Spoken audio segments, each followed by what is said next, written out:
Badar berlaku sekitar tahun 2 Hijrah. Pada suatu hari, pembesar musyrikin Mekah iaitu Abu Sufyan sendiri mengetuai satu rombongan dagang ke negeri Syam.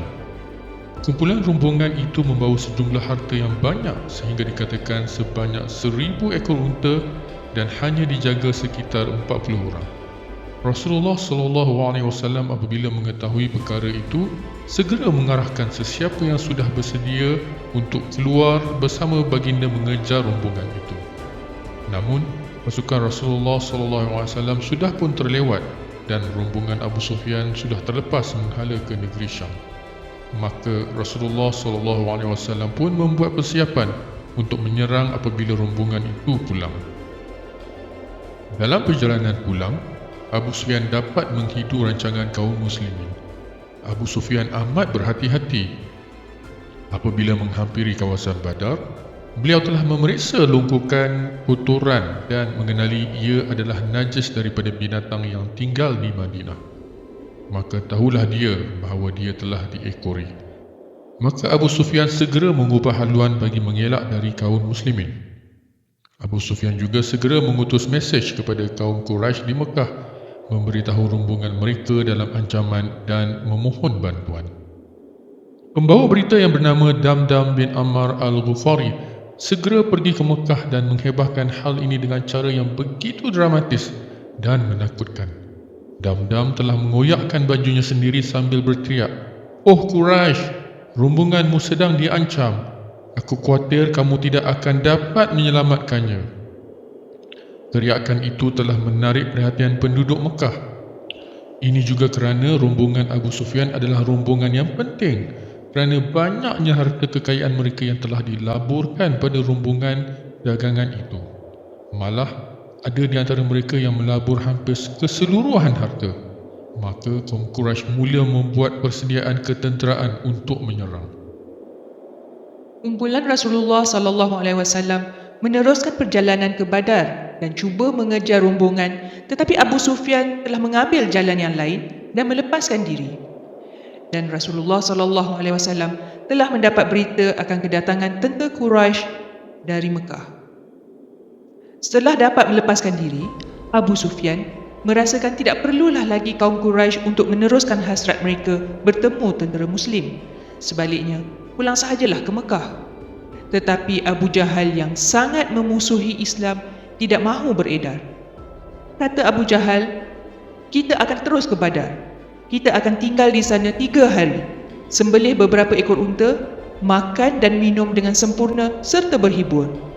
Kita perlu menunjukkan kekuatan kita di tanah Arab agar semua kabilah akan gemetar kepada kita selepas ini." Rasulullah SAW kini sedar bahawa rombongan dagang Abu Sufyan sudah terlepas dan kemungkinan besar akan bertemu dengan tentera Quraisy dengan kekuatan yang lebih besar. Kelengkapan dan persiapan kaum muslimin agak terhad. Ini kerana bukanlah hajat kumpulan Rasulullah SAW untuk keluar berperang, melainkan hanya mahu menawan rombongan dagang Abu Sufyan. Maka Rasulullah SAW pun bermesyuarat dengan para sahabat, meminta pandangan mereka. Abu Bakar bangun dan berkata-kata, memberi sepenuh sokongan dan akan bersama Rasulullah SAW. Kemudian Umar Al-Khattab pula bangun berkata-kata, memberi sepenuh sokongan juga, dan ini membuat Rasulullah SAW merasa gembira. Kemudian bangun pula Al-Miqdad bin Amru dan berkata, "Wahai Rasulullah, teruskan dengan apa yang telah diperintahkan oleh Allah. Kami tidak akan menjadi seperti Bani Israel yang berkata kepada Musa, 'Pergilah kamu bersama Tuhanmu berperang. Kami akan menunggu di sini, tetapi kami akan berperang di hadapanmu, di belakangmu, di kanan dan di kiri, dan kami akan bersamamu.'" Rasulullah SAW kemudian menunjukkan air muka yang ceria, tetapi baginda ingin sekali mendengar pandangan dari kaum Ansar pula.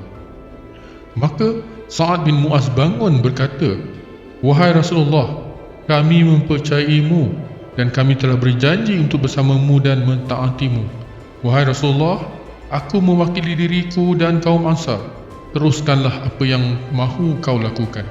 Demi Allah, dengan kebenarannya, maka jika kamu mengharungi lautan sekalipun, Kami akan mengikutimu dan kamu tidak akan dapati seorang pun dari kalangan kami akan berpaling darimu.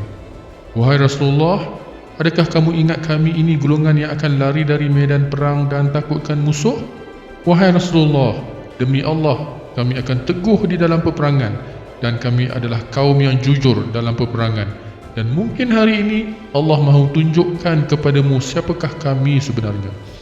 Kami adalah kaum yang sabar dalam peperangan dan akan berdiri kukuh menghadapi musuh kami. Maka tenteramlah hati Rasulullah SAW dan mereka kini bersedia untuk bertembung dengan tentera Quraisy. Rasulullah SAW bersama Abu Bakar telah tiba di Badar dan telah bertemu dengan seorang badui. Rasulullah SAW ingin mendapatkan maklumat dan bertanya kepada badui itu, "Apa yang kamu dengar tentang Quraisy dan Muhammad?" Lelaki badui itu berkata, "Mengapa harus aku beritahu jika aku tidak mengenalimu? Kau beritahu dahulu berasal dari mana?" Maka Rasulullah SAW pun berkata, dia akan beritahu setelah orang badui itu menjawab soalannya. Maka badui itu pun berkata, jika benar Muhammad dan pengikutnya telah keluar pada sekian-sekian hari, maka kumpulan mereka seharusnya tiba di Badar hari ini. Dan aku dengar kaum Quraisy keluar pada sekian-sekian hari, dan jika benar, maka kaum Quraisy akan tiba juga pada hari ini. Kemudian Rasulullah SAW pun beredar. Orang badui itu berkata, "Kamu tidak beritahu kamu dari mana?" Maka Rasulullah SAW berkata, "Kami datang dari air." Rasulullah SAW telah menghantar Zubair Al-Awwam dan Ali Abi Talib untuk menyiasat, dan mereka telah menangkap seorang hamba dari kaum Quraisy.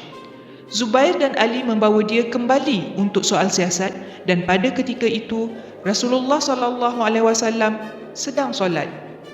Mereka tanya kepada hamba itu, "Kamu berasal dari mana?" Maka dia berkata, "Dari tentera Quraisy." Maka mereka berdua memukul hamba tersebut. Kemudian mereka bertanya, "Di mana Abu Sufyan?" Lelaki itu menjawab, "Aku tidak tahu." Maka ditanya, "Apa yang kamu tahu?" Lelaki itu menjawab, "Aku tahu di mana Abu Jahal, Utbah bin Rabi'ah dan beberapa lagi." Kemudian mereka memukul beliau lagi kerana mereka mahu mengetahui di mana Abu Sufyan. Kemudian dia berkata, "Baiklah, aku akan beritahu." Apabila berhenti dipukul, lelaki itu berkata, "Aku tidak tahu." Kemudian Rasulullah SAW yang telah habis solat datang dan berkata, "Apabila dia bercakap benar, kamu pukul dia. Dan apabila dia berbohong, kamu biarkan dia." Rasulullah SAW kemudian menyoal siasat lelaki itu sendiri. "Berapa ramai tentera Abu Jahal?" Lelaki itu berkata, "Dia tidak tahu, tetapi ramai." Kemudian Rasulullah SAW bertanya, "Berapa banyak unta mereka sembelih dalam sehari?" Lelaki itu berkata, 9 hingga 10 ekor. Rasulullah SAW berkata, mereka adalah seramai 900 ke 1000 orang. Pada malam sebelum pertempuran, Allah telah menurunkan hujan sebagai rahmat kepada kaum muslimin dan sebagai bala kepada tentera Quraisy. Ingatlah ketika kamu diliputi perasaan mengantuk sebagai satu pemberian aman dari Allah untuk menghapuskan kecemasan kamu. Dan ingatlah ketika Ia menurunkan kepada kamu hujan dari langit untuk mensucikan kamu dengannya dan menghapuskan dari kamu gangguan syaitan, dan juga untuk menguatkan hati kamu dan menetapkan dengannya tapak pendirian kamu di medan perjuangan. Surah Al-Anfal ayat 11. Allah juga telah memberi mimpi kepada Rasulullah SAW sebagai penguat semangat. Ingatlah wahai Muhammad, ketika Allah memperlihatkan mereka kepadamu dalam mimpimu sedikit bilangannya, dan kalaulah Ia perlihatkan mereka kepadamu ramai bilangannya, tentulah kamu akan merasa gerun dan tentulah kamu akan berbantah-bantahan dalam urusan perang itu. Akan tetapi Allah telah menyelamatkan kamu. Sesungguhnya Allah Maha mengetahui akan segala isi hati yang ada di dalam dada.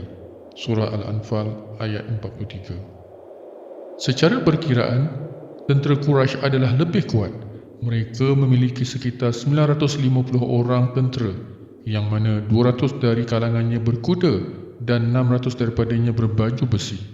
Manakala kekuatan tentera Muslim dikatakan seramai 313 orang, hanya 2 orang yang berkuda. Dikatakan juga sekitar 86 orang adalah daripada golongan Muhajirin dan selebihnya dari golongan Ansar. Tentera Muslim telah tiba dahulu di tempat peperangan.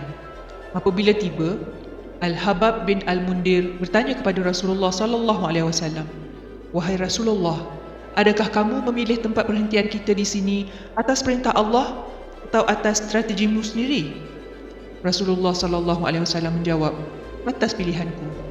Maka Al-Habab mencadangkan agar tentera Muslim bergerak ke hadapan lagi sehingga melintasi dan menguasai telaga air Badar, agar kaum musyrikin tidak akan mendapat bekalan air dari telaga tersebut. Rasulullah SAW bersetuju dengan cadangan beliau.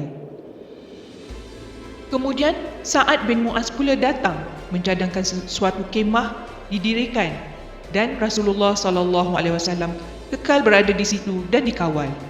Ini agar sekiranya kemenangan tidak berada di pihak muslimin, sekurang-kurangnya Rasulullah SAW terselamat dan Rasulullah SAW boleh kembali ke Madinah untuk bersatu semula dengan golongan muslimin yang tidak berpeluang menyertai.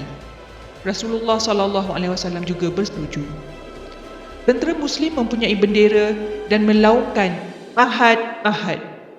Rasulullah SAW telah menyerahkan bendera putih kepada Mus'ab bin Umair dan 2 bendera hitam kepada Ali Abi Talib dan Sa'ad bin Mu'az. Sebelum bermula peperangan, Rasulullah SAW ada berkata sekiranya ada kebaikan di kalangan mereka tentera Quraisy, ianya ada pada yang menunggang unta merah, iaitu Utbah bin Rabi'ah. Utbah adalah salah seorang pembesar Quraisy, namun sebelum peperangan, beliau telah mencadangkan agar tentera Quraisy membatalkan sahaja niat mereka menyerang Muhammad dan pengikutnya. Utbah berkata, "Aku telah melihat keadaan tentera Muslim dan mereka hanya bergantung kepada pedang mereka, iaitu akan berperang habis-habisan. Dan jika mereka hanya dapat membunuh bilangan yang sama dengan bilangan mereka yang sedikit, apakah kebaikan yang akan kita dapat? Kita akan pulang dalam keadaan kita tidak akan disenangi kerana akan ada saudara-mara mereka yang tinggal di Mekah akan sangsi dan benci kepada kita kerana kita telah membunuh saudara-saudara mereka. Biar sahaja Muhammad diserang oleh bangsa Arab yang lain." Utbah telah memutuskan Hakim bin Hizam untuk menyampaikan cadangan berundur kepada Abu Jahal. Namun Abu Jahal menolak cadangan beliau mentah-mentah dan menuduh Utbah berkata demikian kerana kepentingan dirinya sendiri, iaitu anaknya ada bersama tentera Muslim. Maka Rasulullah SAW menyeru kepada semua tentera Muslim, "Bangun semua, inilah harimu. Ini mungkin juga kali terakhir kita akan bersama. Beratur semua kaum Muslim dan bersedia untuk kecapi kemenangan atau jannah." Sedang Rasulullah SAW menyusun barisan tentera Muslim, Rasulullah SAW memegang sebatang kayu dan telah memukul dengan sedikit kuat pada salah seorang sahabat bernama Sa'ad bin Ghaziwah. Sa'ad kemudian mengadu, "Wahai Rasulullah, kenapa kamu memukul aku? Aku tidak boleh terima ini dan aku perlu diberi balasan. Bukankah itu ajaran Islam?" Maka Rasulullah SAW tanpa bertanya menyelak pakaiannya, membenarkan Sa'ad untuk memukulnya kembali.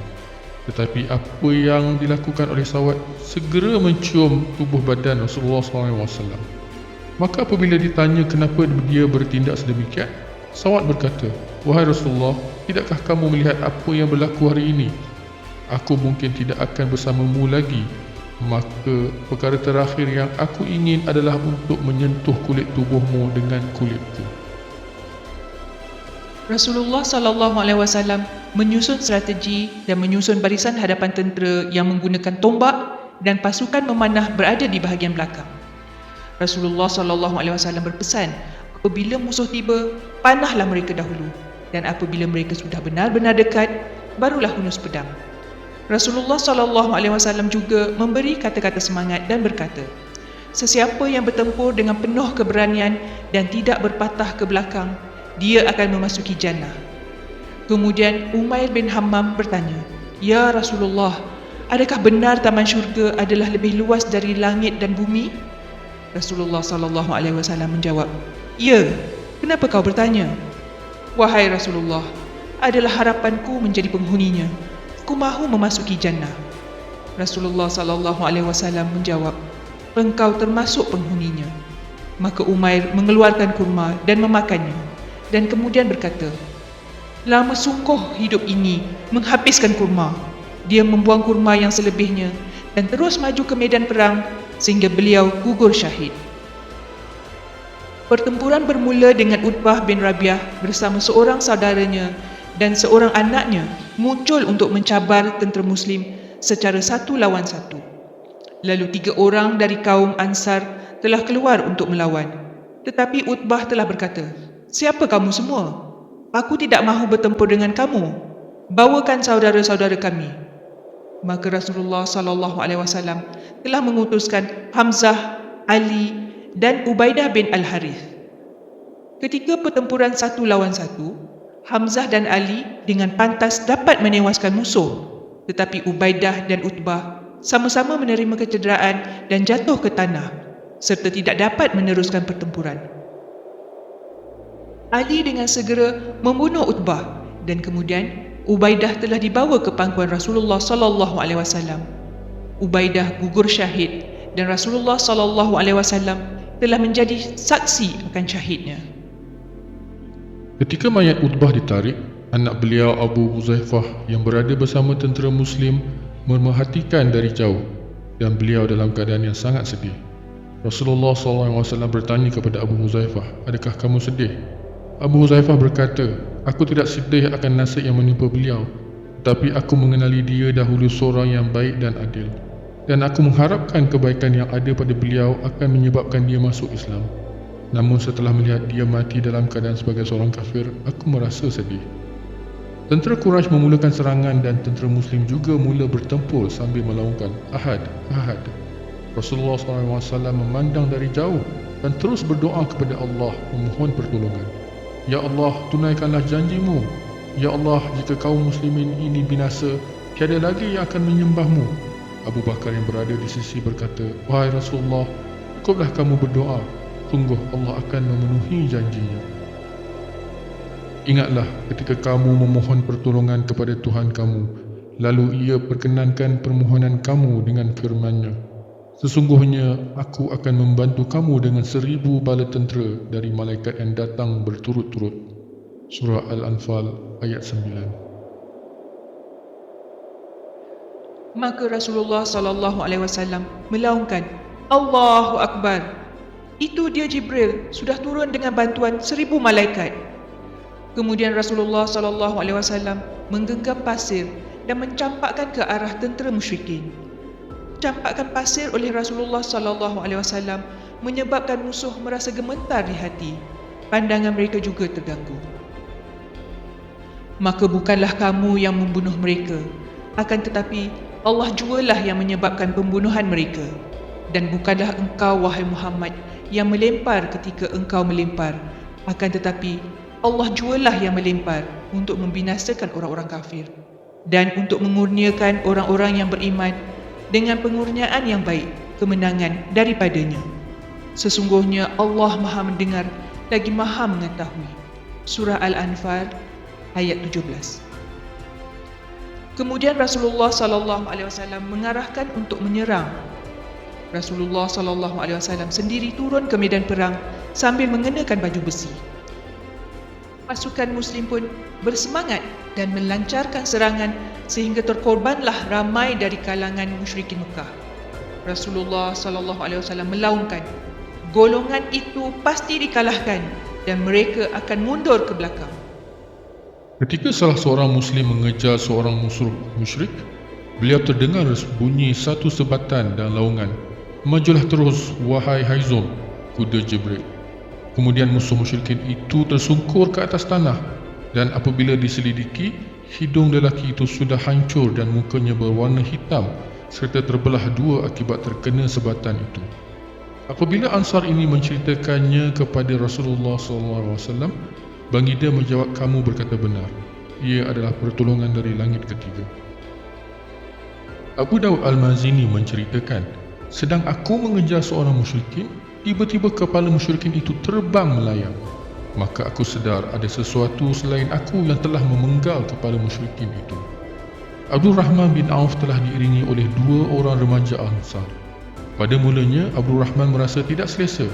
Kemudian salah seorang daripadanya berbisik kepada Abdul Rahman, bertanyakan, yang mana satukah Abu Jahal? Abdul Rahman bertanya, kenapa kamu ingin tahu? Remaja tersebut menjawab, demi Allah, sekiranya aku bertemu dengan dia, aku akan bunuh dia atau aku terbunuh di hadapannya. Maka Abdul Rahman pun menunjukkan di mana Abu Jahal. Yang ketika itu, Abu Jahal dikerumuni ramai orang. Kemudian remaja seorang lagi pula bertanya soalan yang sama secara berbisik, iaitu, yang mana satu Abu Jahal? Kedua remaja ini berbisik kerana mereka ingin bertarung sesama mereka, siapakah yang akan membunuh Abu Jahal. Jadi apabila Abdul Rahman menunjukkan kepada mereka berdua di mana Abu Jahal, mereka berdua lantas terus pergi menyerang Abu Jahal seperti burung helang menyerang dan menewaskan Abu Jahal. Abu Jahal sama ada terbunuh atau telah ditewaskan oleh 2 orang remaja Ansar ini. Apabila peperangan tamat, Rasulullah SAW bertanya, siapakah yang boleh cari dan kabar apa yang terjadi kepada Abu Jahal? Maka Abdullah bin Mas'ud pergi memeriksa Abu Jahal dan Abu Jahal sedang berada dalam saat-saat kematiannya. Apabila Abdullah jumpa dengan Abu Jahal, beliau memijak tengkuk Abu Jahal kerana ketika di Mekah dahulu, Abu Jahal pernah menzalimi beliau. Abdullah berkata, hari ini Allah telah menghina kamu. Abu Jahal menjawab, bagaimana aku dikira terhina? Bukankah kau hari ini telah membunuh orang yang paling mulia dari kalangan kami? Begitulah sifat sombong Abu Jahal sehingga ke akhir hayatnya. Abu Jahal bertanya, katakan kepadaku, siapa yang menang pada hari ini? Abdullah menjawab, Allah dan Rasulnya. Abdul Bukhtari adalah salah seorang yang mempunyai sikap damai dengan golongan Muslim. Beliau adalah antara salah seorang yang mahukan boikot di Mekah dibatalkan. Maka Rasulullah SAW telah berpesan untuk tidak membunuh Abdul Bukhtari. Apabila tentera Muslim bertemu dengannya di medan perang, tentera Muslim itu memberitahu Rasulullah SAW melarang kami membunuh engkau. Al-Bukhtari kemudian bertanya, bagaimana dengan rakanku yang dibawa bersama? Ansar itu berkata, tidak untuk rakanmu, hanya kamu yang akan selamat. Al-Bukhtari kemudian tidak bersetuju dan terus menyerang tentera Muslim, dan ini memaksa tentera Muslim itu membunuh mereka berdua. Apabila dikabarkan kepada Rasulullah SAW bahawa mereka terpaksa membunuhnya, Rasulullah SAW menjawab, kamu berada di pihak yang benar. Umayyah bin Khalaf, pembesar musyrikin yang pernah menyiksa Bilal, telah ditangkap oleh Abdul Rahman bin Auf dan menjadi tawanannya. Abdul Rahman juga telah menangkap anak Umayyah, iaitu Ali bin Umayyah. Umayyah telah menawarkan kepada Abdul Rahman bayaran tebusan bersama anak beliau. Umayyah adalah salah seorang yang kaya di Mekah. Abdul Rahman bersetuju dan menjadikan keduanya tawanan beliau. Sedang Abdul Rahman membawa tawanannya, Bilal telah terlihat Umayyah. Sebelum sempat Bilal menyerang, Abdul Rahman memberitahu Bilal bahawa mereka berdua adalah tawananku. Bilal enggan melepaskan dan berkata kepada tentera Ansar, itu adalah Umayyah, pembesar Mekah. Sekiranya dia hidup, maka aku tidak akan hidup. Maka beberapa tentera Ansar menghampiri dan mahu membunuh Umayyah dan anaknya. Abdul Rahman tidak dapat mempertahankan keduanya. Maka Abdul Rahman melepaskan anak Umayyah dan melepaskan baju besi yang telah beliau rampas serta menyuruh Umayyah berlari. Umayyah berbadan besar, tidak dapat berlari laju dan jauh. Maka dengan sebentar sahaja, tentera Ansar dapat mengejar Abdul Rahman dan Umayyah. Abdul Rahman menyuruh Umayyah berbaring dan telah cuba mempertahankan Umayyah dengan menutupi badan Umayyah dengan tubuh beliau. Tetapi pedang-pedang Ansar dapat membunuh Umayyah. Abdul Rahman sendiri tercedera. Maka Abdul Rahman kehilangan tawanan beliau. Abdul Rahman berkata, semoga Allah merahmati Bilal. Aku kini kehilangan baju besi dan tawananku. Abbas Abdul Muttalib, bapa saudara Nabi, telah ditangkap. Sebelum peperangan, Rasulullah SAW berpesan agar jangan membunuh Abbas dan ditangkap sahaja. Ini kerana Abbas tidak rela menyertai peperangan melainkan kerana dipaksa. Abbas menceritakan, Dia bukanlah ditangkap oleh tentera Muslim, tetapi telah ditawan oleh seorang rupawan yang aku tidak pernah lihat. Seorang Ansar telah mengaku bahawa dialah yang telah menangkap Abbas. Rasulullah SAW berkata, "Diam, kamu telah dibantu oleh malaikat." Di akhir peperangan, seramai 70 orang tentera musyrikin telah terbunuh dan 70 lagi telah ditawan. Dari kalangan tentera muslimin pula, seramai 14 orang telah gugur syahid. Rasulullah SAW berada di Badar selama 3 hari, memakamkan para syuhada. Rasulullah SAW telah menghantar Abdullah bin Rawahah dan Zaid bin Harith untuk memberi kabar gembira kepada penduduk Madinah. Rasulullah SAW kemudian melewati tempat 24 pembesar Quraisy yang akan ditanam. Antaranya adalah musuh-musuh yang utama. Rasulullah SAW kemudian berkata, "Adakah kamu mendapati apa yang telah dijanjikan oleh Tuhan-Tuhanmu sama seperti mana aku mendapati apa yang dijanjikan oleh Tuhanku?" Umar yang berada di situ bertanya, "Wahai Rasulullah, kenapa kamu berkata-kata kepada jasad yang tidak bernyawa?" Rasulullah SAW kemudian menjawab, "Tidak kurang apa yang mereka dapat mendengar daripada aku berbanding dengan engkau." Bermakna mereka dapat mendengar Rasulullah SAW dengan jelas. Pada malam selepas tamat peperangan, pasukan-pasukan tentera Muslim telah berkumpul. Terdapat 3 kumpulan, iaitu yang pertama adalah kumpulan yang telah menyerang dan mengejar musuh ketika musuh melarikan diri. Ada sebuah pasukan pula yang menyerang markas musuh dan telah merampas harta musuh, dan sebuah lagi telah kekal bersama Rasulullah SAW untuk memberi perlindungan dan menjamin keselamatan Rasulullah SAW. Tetapi telah berlaku perbalahan kumpulan manakah yang berhak mengambil harta rampasan musuh, sehingga turun ayat Al-Quran. Mereka bertanya kepadamu, wahai Muhammad, tentang harta rampasan perang. Katakanlah, harta rampasan perang itu terserah bagi Allah dan bagi Rasul-Nya untuk menentukan pembahagiannya. Oleh itu, bertakwalah kamu kepada Allah dan perbaikilah keadaan perhubungan di antara kamu, serta taatlah kepada Allah dan Rasul-Nya, jika betul kamu orang-orang yang beriman. Surah Al-Anfal ayat 1. Maka semua para sahabat telah taat dan menyerahkan harta rampasan perang kepada Rasulullah SAW. Hanya ketika perjalanan pulang ke Madinah, harta rampasan itu telah dibahagikan sesama tentera muslimin berdasarkan pembahagian dan perintah Al-Quran pada ayat 41 dari surah Al-Anfal. Rasulullah SAW juga telah memerintahkan agar semua tawanan diberi layanan yang baik. Seorang tawanan bernama Abu Aziz menceritakan, "Ketika aku menjadi tawanan, kaum Ansar Muslim begitu taat kepada perintah Rasulullah SAW untuk berlaku baik kepada tawanan. Ketika waktu makan, aku telah diberi roti. Aku malu dan memulangkan roti itu, tetapi mereka pulangkannya kembali kepadaku tanpa menyentuhnya." Abu Al-As pula berkata, "Mereka tentera muslimin berjalan sedang aku pula tunggang di atas binatang tunggangan." Setibanya Rasulullah SAW di Madinah, penduduk Madinah yang menyambut dengan kegembiraan. Abdullah bin Ubay pula mengaku memeluk Islam pada ketika itu, tetapi jauh di dalam hatinya, ia amat bencikan Islam. Apabila mendapat kabar Harith bin Suraqah telah gugur syahid, ibunya telah bertanya kepada Rasulullah SAW, adakah Harithah berada di syurga agar beliau tenang, dan jika tidak, beliau akan menangisi kematian anaknya. Rasulullah SAW menjawab, "Adakah kamu hilang akal? Di syurga terdapat banyak taman-taman syurga, dan anakmu telah mendapat taman yang tertinggi." Di Madinah, Rasulullah SAW telah mengadakan perbincangan dengan para sahabat berkaitan hal tawanan perang. Abu Bakar telah mencadangkan agar tawanan perlu menebus diri mereka sendiri dengan bayaran, dan jika tidak mampu, boleh menebus diri dengan cara mengajar anak-anak Muslim membaca. Umar pula mencadangkan agar dibunuh sahaja tawanan perang itu, kerana mereka adalah musuh ketat yang telah menghalang dakwah Nabi selama ini. Setelah mendengar cadangan-cadangan tersebut, Rasulullah SAW telah memilih cadangan Abu Bakar. Namun, Allah telah menegur pilihan Rasulullah SAW melalui ayat Al-Quran. "Tidaklah patut bagi seorang Nabi mempunyai orang-orang tawanan sebelum ia dapat membunuh sebanyak-banyaknya di muka bumi.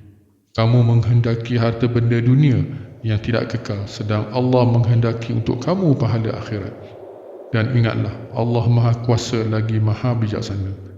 Kalaulah tidak kerana adanya ketetapan dari Allah yang telah terdahulu, tentulah kamu ditimpa azab seksa yang besar disebabkan penembusan diri yang kamu ambil dari orang-orang tawanan itu. Surah Al-Anfal ayat 67 hingga 68. Setelah turun ayat tersebut, Rasulullah SAW bersama Abu Bakar telah menangis. Apakah hikmah daripada kesilapan yang telah dibuat Rasulullah SAW sehingga diancam azab seksa yang besar? Ada banyak hikmah yang boleh dibincangkan. Salah satu hikmahnya adalah untuk membuktikan Al-Quran bukanlah ciptaan Muhammad sendiri, seperti yang dituduh oleh musuh-musuh Islam. Bagaimana mungkin terdapat ayat Al-Quran yang menegur kesalahan Rasulullah SAW beserta ancaman seksa sekiranya ayat Al-Quran itu adalah ciptaan Nabi sendiri? Ia tidak masuk akal. Abul As, salah seorang tawanan, adalah suami kepada puteri baginda Zainab. Pada ketika itu, belum ada larangan untuk berkahwin dengan pasangan musyrik. Apabila Abul As ditawan, Rasulullah SAW menawarkan pembebasan dengan syarat Zainab dilepaskan. Dalam masa sama, Zainab telah menghantar wang dan sepasang rantai untuk menebus suaminya. Rantai itu sebenarnya adalah rantai yang telah diberikan oleh ibunya Khadijah ketika beliau berkahwin. Jadi apabila rantai itu telah sampai ke tangan Rasulullah SAW, ia membawa kenangan lama kepada baginda Rasulullah SAW. Kemudian Rasulullah SAW berkata kepada Ansar yang menawan Abul As, "Sekiranya kamu rasa sesuai untuk kamu bebaskan Abul As, maka lepaskanlah." Ansar itu membebaskannya tanpa sebarang tebusan dan rantai itu telah dipulangkan kembali. Zainab kemudian telah dilepaskan dan tidak berapa lama kemudian telah berhijrah ke Madinah. Di pihak musyrikin Mekah, Al-Haisuman Al-Khuzai telah pulang untuk menyampaikan berita kekalahan kepada penduduk Mekah.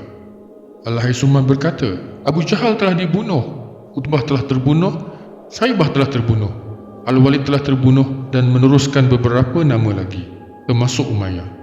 Safwan bin Umayyah berada di situ dan hampir tidak mempercayai. Kata Safwan, tanyakan kepada Al-Haisuman bagaimana nasibku untuk memastikan dia tidak hilang akal. Al-Haisuman menjawab, Safwan ada di situ sedang bapanya dan adiknya terbunuh. Bagaimanapun, penduduk Mekah menahan diri untuk tidak bersedih dan menangis kerana ia satu kehinaan. Mereka tidak mahu tundukkan ego mereka dan berikrar akan membalas dendam pada suatu hari nanti. Abu Lahab bertanya berita tentang peperangan Badar. Seorang penduduk Mekah berkata, bukanlah kami tewas dengan tentera Rasulullah SAW, tetapi tewas kepada satu pasukan yang berpakaian putih dan tiada siapa dapat menahan mereka. Salah seorang yang bernama Rafa' terdengar dan beliau berkata, demi Allah, mereka adalah malaikat. Abu Lahab merasa marah dan menumbur Rafa'. Rafa' melawan kembali, tetapi kerana Abu Lahab lebih gagah, Rafa' terus menerima pukulan. Sehinggalah Ummi Fadal tiba dan memukul Abu Lahab sambil berkata, kamu mengambil kesempatan dengan ketiadaan tuannya. Abu Lahab kemudian beredar. Rafa' sebenarnya sudah memeluk Islam secara rahsia. Abu Lahab tidak lama selepas itu dijangkiti penyakit berkudis seluruh badan dan mati seminggu kemudian. Tiada siapa yang berani menghampiri dan jijik terhadap mayat Abu Lahab, termasuk anak-anaknya sendiri. Akhirnya anak-anak beliau mengheret mayat beliau ke suatu tebing dan membaling batu dari jauh bagi menutupi tubuh badan beliau. Begitulah kehinaan yang diterima oleh Abu Lahab saat kematiannya. Setelah Rasulullah SAW dan kaum muslimin pulang ke Madinah dengan kemenangan perang Badar, kaum Yahudi di Madinah tidak merasa senang. Bahkan, mereka mula berani menunjukkan sikap permusuhan pada kaum muslimin. Rasulullah SAW pun telah mengumpul kaum Yahudi dan memberi dakwah serta peringatan kepada kaum Yahudi. Wahai bangsa Yahudi, masuklah kalian dalam agama Islam sebelum kalian ditimpa seperti mana ditimpa oleh kaum musyrik Quraisy. Tetapi mereka dengan sombong menjawab, wahai Muhammad, jangan engkau sangka engkau dapat mengalahkan segolongan Quraisy yang mabuk dan tidak tahu berperang. Engkau boleh memerangi kami. Engkau belum pernah bertempur dengan orang-orang seperti kami. Jawapan secara terbuka itu menunjukkan sikap permusuhan mereka. Katakanlah wahai Muhammad kepada orang-orang kafir itu, kamu akan dikalahkan di dunia ini dan akan dihimpunkan pada hari kiamat ke dalam neraka Jahannam, dan itulah seburuk-buruk tempat disediakan. Sesungguhnya telah ada satu tanda bukti bagi kamu pada peristiwa dua pasukan yang telah bertemu di medan perang.